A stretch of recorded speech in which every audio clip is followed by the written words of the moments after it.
Hi, everyone. I'm Erica Newman, and we're here today to talk about how brand and performance need to really work together.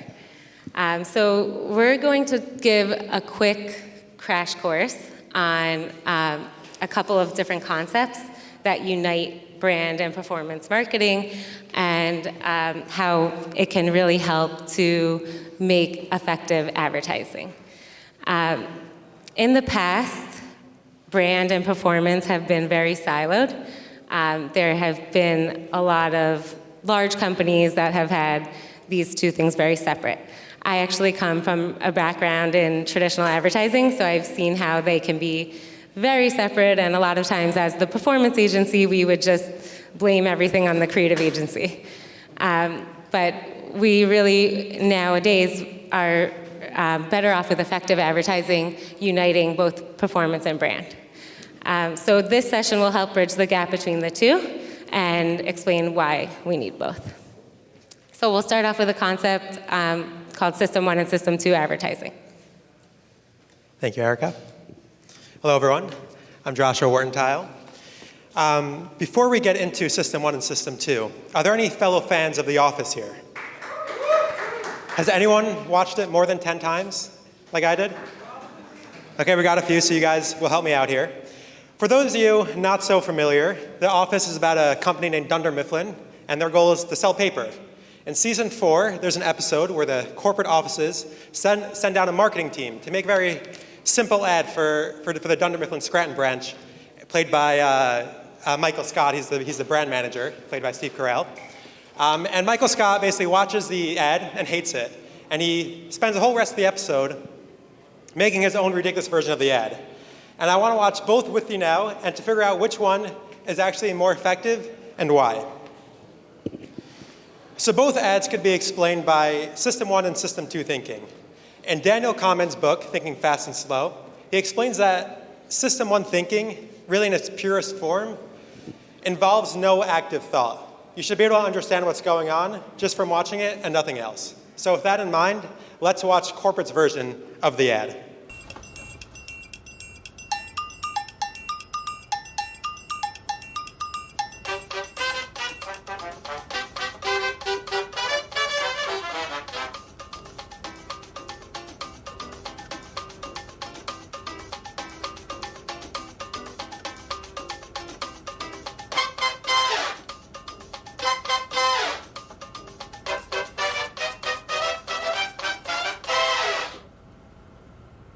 Okay, so what made this a great System 1 ad?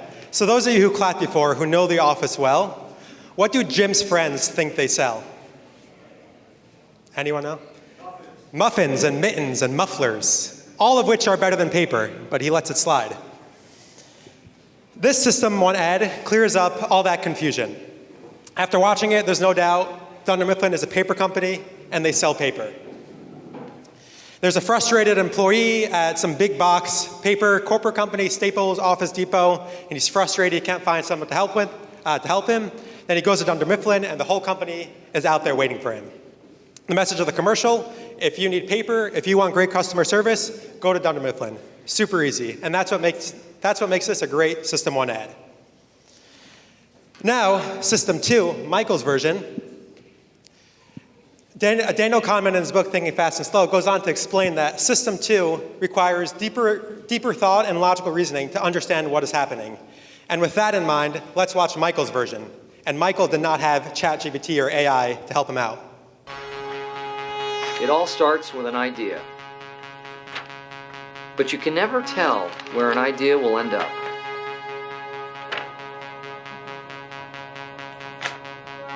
Because ideas spread. They change, grow. They connect us with the world.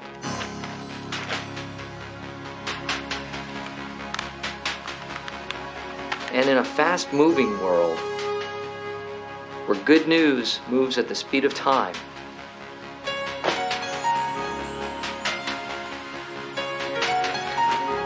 and bad news isn't always what it seems.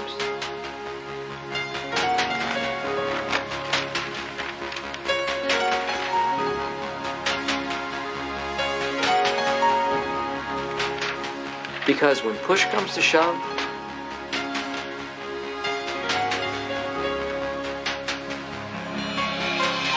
we all deserve a second chance.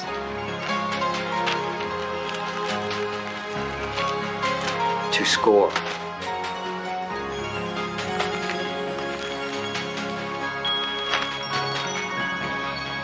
Dunder Mifflin, limitless paper in a paperless world.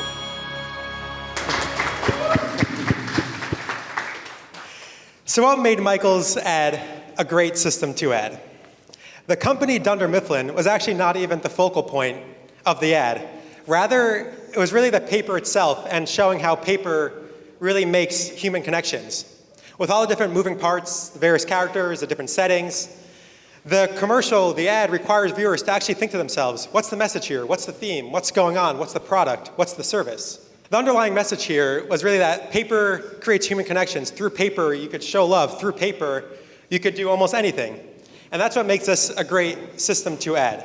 It's way more complex than the System 1 ad, but yet it is able to give over this theme and create deep emotional thought.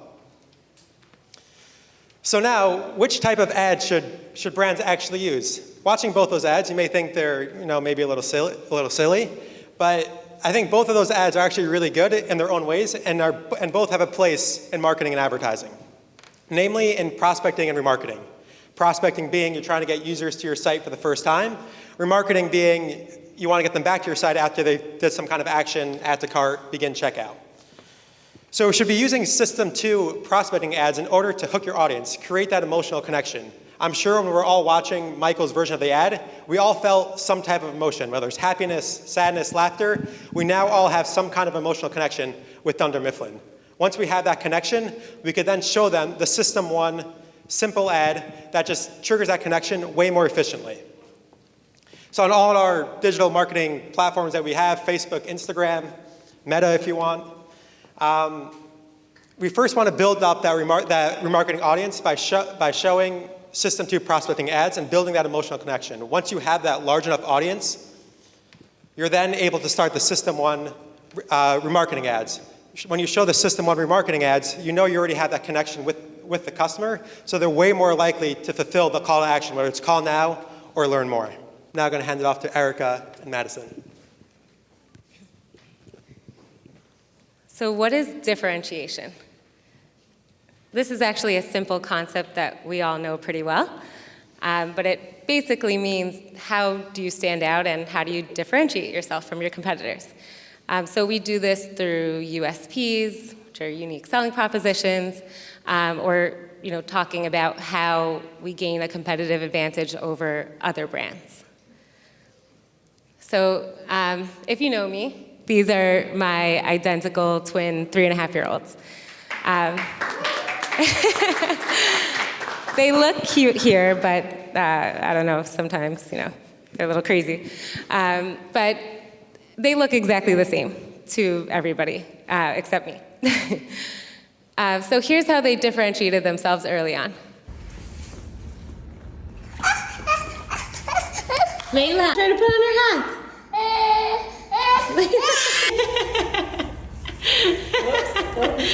Uh-oh. So you can see that there's one twin, we'll call her Yellow for now. She's the one who sort of comes up with the idea. You don't see it in every video, but she's the one who starts with the hats, and she's sort of the rule follower. And then the orange twin here, she's the one who sort of steals the idea or takes away the hat, and she is sort of like, quick and fast and moves quickly. So they have their own sort of unique selling propositions. So let's break this down a little slower.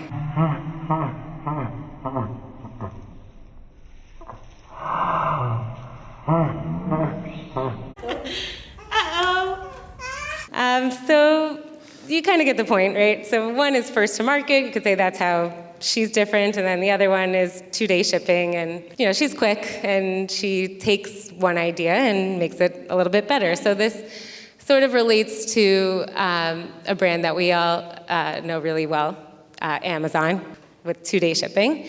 But I don't want to put labels on my kids, because they'll have to go to therapy for like the next 30 years of their life. But we can just say that this one is first to market, the other one's 2-day shipping, and one's a rule follower and one's more of a, quick and efficient.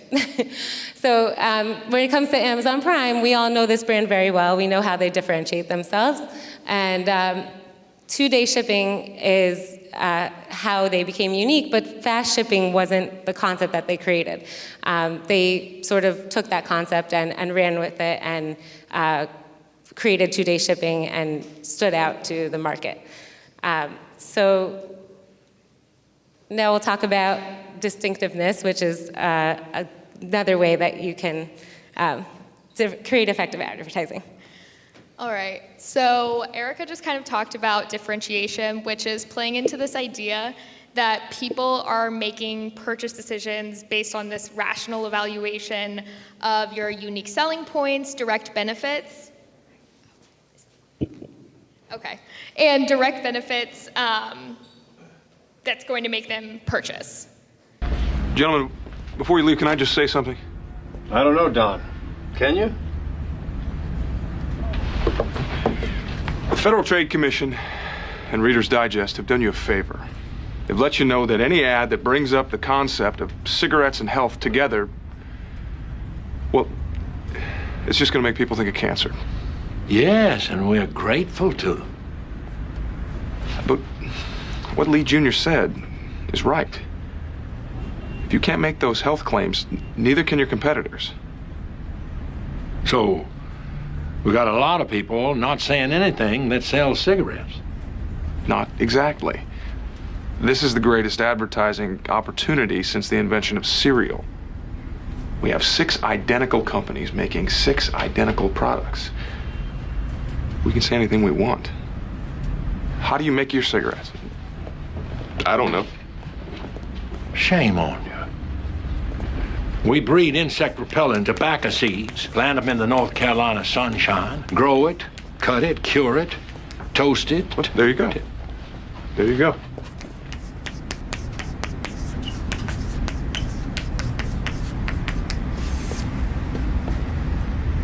But everybody else's tobacco is toasted. No, everybody else's tobacco is poisonous. Lucky Strikes is toasted.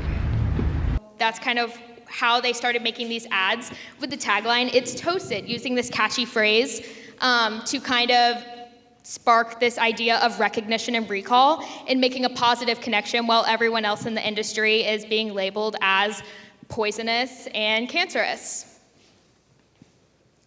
And so this can really be seen with a lot of other brands, small and large. We've used some examples here that are pretty iconic and all of us are familiar with. So we have Coca-Cola, the iconic font with, especially when paired with the classic red color, is easily recognizable. T-Mobile's magenta, especially when a lot of major cell carriers were leaning into these primary colors. Your red, your blue, they really stuck out here, easily recognizable. And then my favorite example is the Tiffany & Co. box. So this packaging doesn't inherently benefit you at all, but it's easy to recognize. It makes the product feel special. Everyone knows it, and so it's worked from them. So all in all, something that you need to remember here is having distinctiveness in your advertising is extremely important, and that's why when we're talking about tools like AI, having creative, smart people be able to use those is extremely important because you need to stop treating it like AI and start treating it like you're talking to another creative person to get these kind of outcomes. You can't just say, okay, here's a little bit about my brand and here's what our unique selling points are. You're wanting to get something with more value out of it that's going to be remembered. And the next ism within the older versions of advertising, which is helpful in terms of understanding the AI techniques, is the physical and mental availability.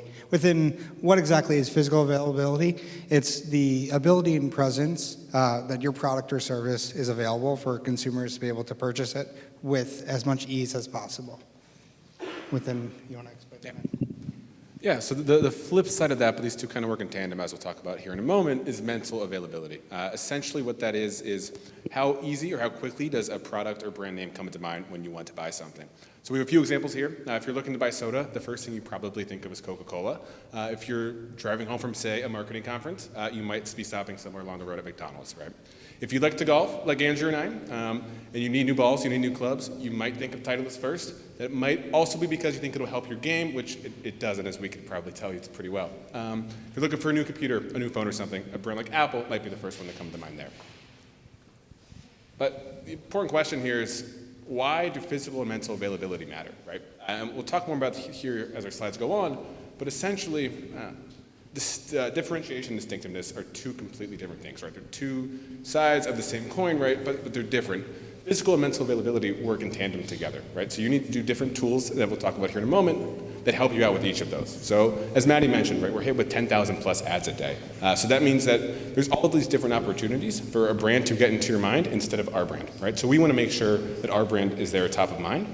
And then the physical side of that comes into play, right? When somebody is ready to make a purchase decision, we want to make sure that we're actually there when they want to purchase and they can transact with our brand. So we want to make it as easy for people as possible to both know our brand and then end up transacting with our brand as well.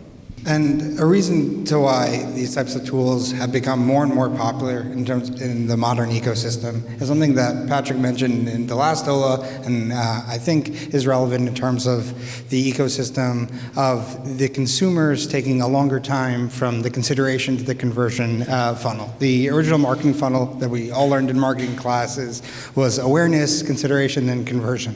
And this is coming from the Decoding Decisions, I think with Google 2020 blog post about understanding how the actual path from the consideration to conversion takes a lot longer within the ecosystem of everyone looking for different types of deals, reviews, different types of alternatives, competitors, where there's always a process that actually takes longer within the cognitive the cognitive process from actually considering a specific product or service than actually transacting.